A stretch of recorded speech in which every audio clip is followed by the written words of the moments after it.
सद्गुरू श्री ब्रह्मचैतन्य महाराज गोंदवलेकर यांचं प्रवचन 26 फेब्रुवारी. कोणत्याही परिस्थितीत नामस्मरण शक्य आहे. मनुष्याची सर्व धडपड शाश्वत समाधान मिळवण्यासाठी चालू असते. ते समाधान फक्त भगवंताजवळ असल्याने समाधानासाठी प्रत्येक माणसाला भगवंताची गरज आहे. आपल्या सर्व धडपडीतून भगवंताच्या प्राप्तीचे समाधान आपल्याला मिळत नाही आणि त्याला परिस्थिती कारणीभूत आहे असे सर्वजण सांगतात. पण खरोखरच परिस्थिती आड येते किंवा काय हे आपण बघितले पाहिजे.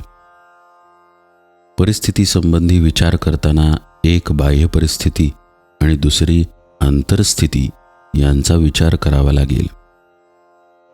बाह्य परिस्थितीचा विचार करताना प्रथम आपली शरीर प्रकृती आड येते. ही प्रकृती कशीही असली तरी भगवंताचे स्मरण आपल्याला करता येईल की नाही. प्रकृतीला कितीही क्षीणत्व आले, देहाला कितीही विकलता आली तरी अंतकाळी भगवंताचे स्मरण करता येते असे भगवंताने गीतेत सांगितले आहे. देहाची अवस्था कोणतीही असली तरी त्यामध्ये नामस्मरण करता येत नाही हे म्हणणे काही बरोबर नाही. तेव्हा प्रकृती आड येते असे म्हणणे कितपत संयुक्तिक ठरेल.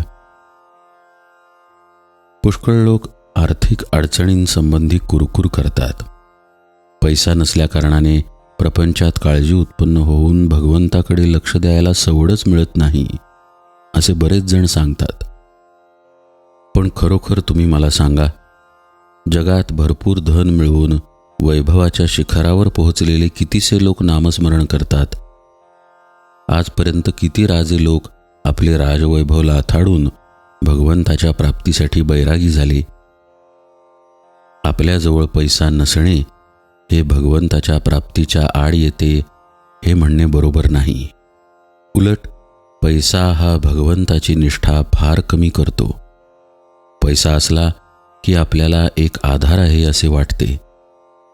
म्हातारपणी आपल्याला उपयोगी पडावा म्हणून पैसा साठवण्याचा प्रयत्न करावा. तर मी म्हातारपणापर्यंत जगेन याची खात्री कोणी द्यावी. सुख समाधान हे पैशावर अवलंबून नाही. प्रत्येकाची गोतावळी ठरलेली आहे. वेताळाची स्वारी निघाली की त्याच्याबरोबर पिशाच्चे निघायचीच आणि भगवंताची स्वारी निघाली की त्याच्याबरोबर दया, क्षमा आणि जिकडे तिकडे आनंदी वृत्ती ही असायचीच. त्याचप्रमाणे पैसा आला की त्याच्याबरोबर तळमळ, लोभ, असमाधान ही यायचीच.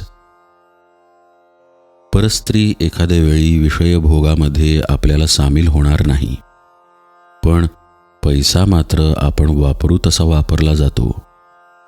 बाप मुलगा, भाऊ भाऊ, भाऊ बहीण, मित्र मित्र यांच्यामध्ये वितुष्ट आणायला कारण काही असेल तर पैसाच होय.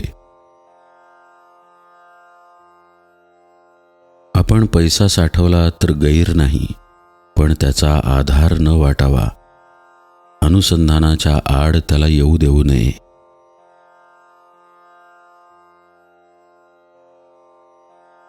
जानकी जीवन स्मरण जय जय राम.